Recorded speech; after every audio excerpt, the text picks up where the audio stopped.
हरे कृष्ण, राधे राधे। स्वागत है आपका हमारे चैनल द रिलीजियस लाइफ में। कान्हा जी की कृपा आप पर और आपके परिवार पर हमेशा बनी रहे। आज की इस वीडियो में आप सुनेंगे माघ मास के महात्म के 18वें अध्याय की कथा। 18वें अध्याय की कथा में प्रयाग स्नान के फल का वर्णन किया गया है।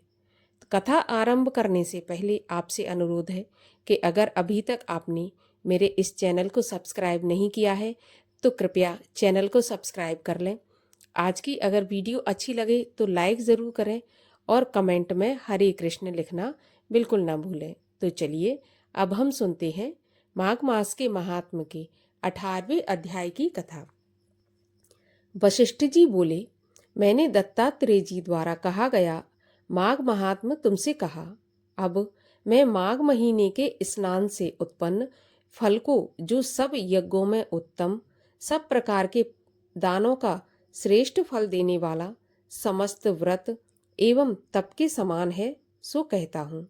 हे महाराज दिलीप, माघ स्नान से मनुष्य पवित्र हो दोनों मातृ पितृ कुल के पितरों का उद्धार करके स्वेच्छाचारी उत्तम सुंदर विमानों पर चढ़कर स्वर्ग को जाते हैं। जो माघ महीने में नदी में अरुणोदय में प्रातःकाल स्नान करता है वह स्वर्ग में जाता है। सदा के पापी, दुराचारी और कुमार्गी मनुष्य भी माघ स्नान और हरि की पूजा करने से पाप के बड़े समुदाय से निर्मुक्त होकर भगवान के सदृश शरीर वाले हो जाते हैं।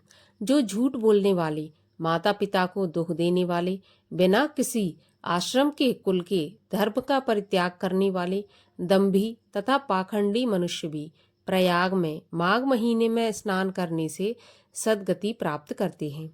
संसार में किसी भी पुण्य तीर्थों में माघ महीने का स्नान मनुष्य को अत्यंत कठिन है। इसमें स्नान करने से मनुष्य को ब्रह्मवेत्ताओं की गति प्राप्त होती है, इसमें कोई संदेह नहीं है। हे राजन, माघ में तप, दान तथा जप करना और हरि भगवान की पूजा ये सब अक्षय होते हैं। माघ मास में अन्नदान करने वाला स्वर्ग में अमृत पीता है। स्वर्ण दान करने वाला इंद्र के पास जाता है। दीपक, अग्नि और वस्त्र दान देने वाला मनुष्य कांति युक्त हो सूर्यलोक में वास करता है। यज्ञ, दान, स्वच्छ व उग्र तप, ब्रह्मचर्य धारण, उत्तम योग और सेवा करने से लोग इतने शुद्ध नहीं होते जितने माघ महीने में तीर्थ में स्नान करने से होते हैं।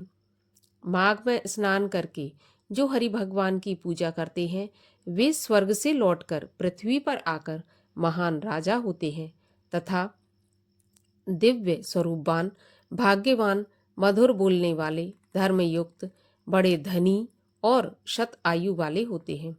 शरीर, वाणी और मन से जाने या बिना जाने हुए संपूर्ण पाप भी किसी उत्तम तीर्थ में माघ महीने में स्नान करने से शीघ्र ही ऐसे नष्ट हो जाते हैं जैसे अग्नि में काष्ठ। पापी मनुष्य जो अपने किए कर्म का फल भोग रहा हो, यदि वह कभी माघ में स्नान कर ले तो उसके भी पाप शीघ्र नष्ट हो जाते हैं।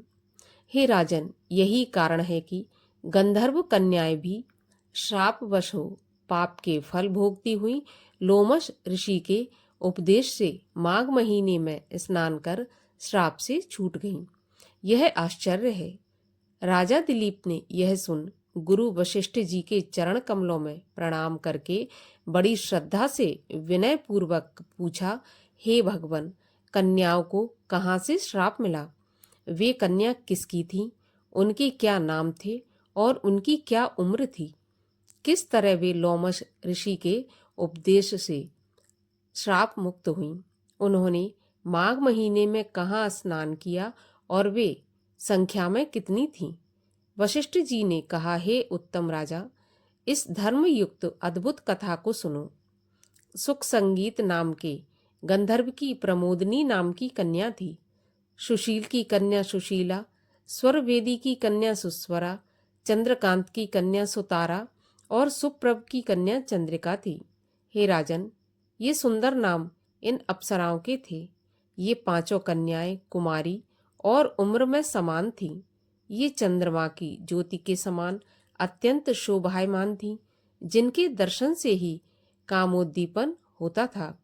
ये चंद्रमा के समान बड़ी, स्वच्छ और उसके समान अमृत जैसी रसयुक्त थीं, जो नयनों को आनंदित करने वाली, अति ललित, बड़ी सुंदर, उठे हुए पयोधर वाली कमलिनी के समान थीं।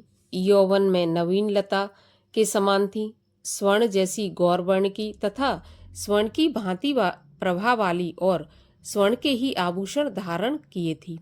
चंपाकली और स्वर्ण के समान सुनहरी वस्त्र धारण किए हुए थी। स्वर भृंगी हाव भाव से मूर्छना, तान, गान, विनोद और बांसुरी तथा बीन बजाने में मृदंग, नाद और नृत्य इत्यादि कलाओं में निपुण थीं। अपनी सुंदर क्रीड़ा से मोहित करती हुई माता पिता की लाडली ये कन्याएं कुबेर के वन में विचरती थीं। कौतुक से एक बार ये पांचों मिलकर वैशाख के महीने में एक जंगल से दूसरे जंगल में मंदार के फूल तोड़ती हुई घूम रही थीं।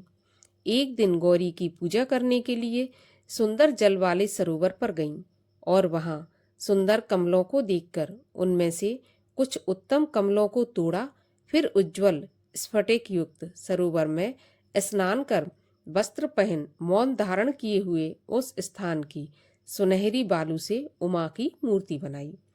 चंदन, कपूर, कुमकुम और सुंदर कमलों से उमा की मूर्ति का भक्ति से पूजन करके वे कन्याएं ताल देकर नृत्य करने लगीं।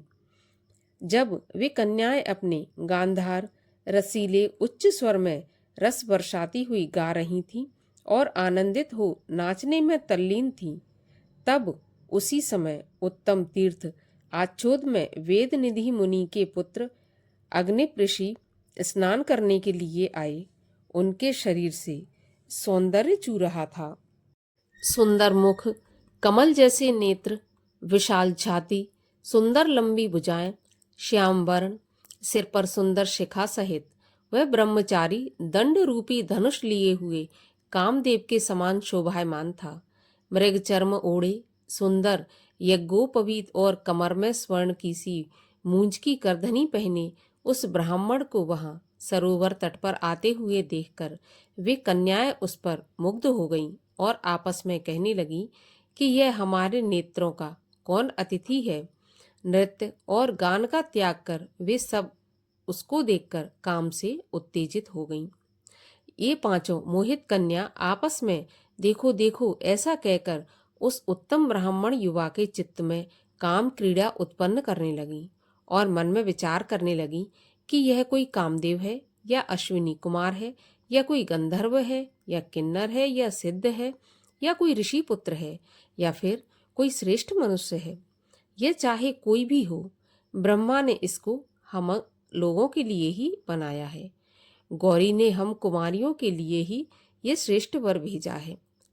हे नृवर, जिस समय ये पांचों कन्या आपस में एक दूसरे से ऐसा कहते हुए पुनः कहने लगी, यह तुमने वरा, यह मैंने वरा, जैसे तुमने वरा वैसे हमने वरा, हम तुम सबने वरण किया। इस प्रकार कन्याओं के वचन सुनकर मध्याह्न की क्रिया से निवृत्त हो उस ब्रह्मचारी ने मन में सोचा कि आज यहाँ तो बड़ी बाधा उपस्थित हुई है। ब्रह्मा, विष्णु, शिव आदि देवता और बड़े बड़े सिद्ध मुनि तथा योग बल वाले ऋषि लोग स्त्रियों की लावण्यता पर मोहित हो गए। यह बड़ा आश्चर्य है।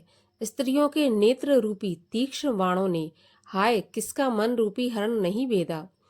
जब तक नीति एवं बुद्धि दृढ़ है, पाप आदि से भय है तथा दृढ़ चित्त है, कुल की मर्यादा और तप की गंभीरता रहती है, तब तक मनुष्य यम नियम का पालन करते हैं। जब तक के स्त्रियों के नेत्र रूपी बाणों से कामी मनुष्य शीघ्र बेधा नहीं जाता।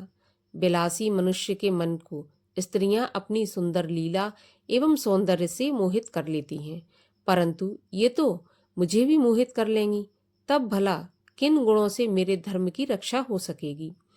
स्त्रियों के मांस, रक्त, वीर, मल, मूत्र से बने इस घिनौने अशुद्ध शरीर में कामी लोग सुंदरता की कल्पना करके मूढ़ चित्त वाले रमण करें तो श्रेष्ठ है। महात्माओं का कहना है कि स्त्रियों के पास रहना कष्टकारक है, अतः जब तक ये मेरे पास नहीं आती मैं घर चला जाता हूँ।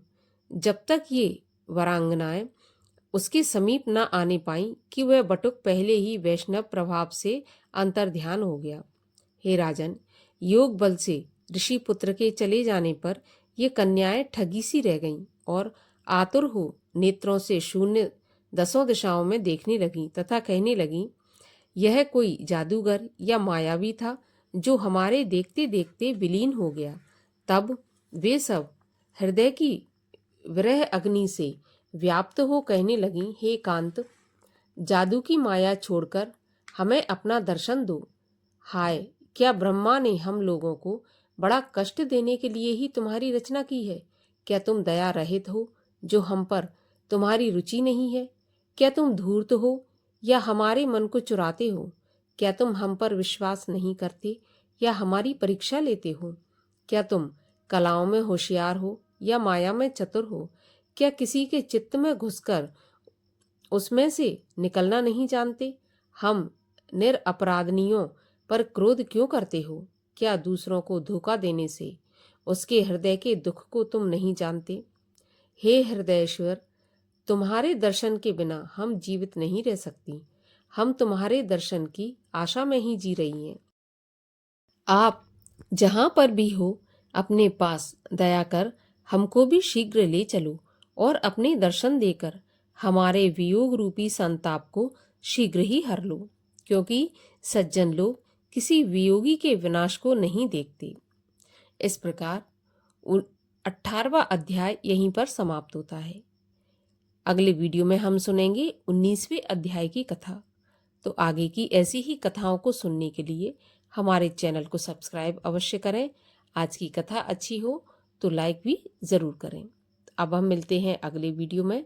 तब तक के लिए हरे कृष्ण।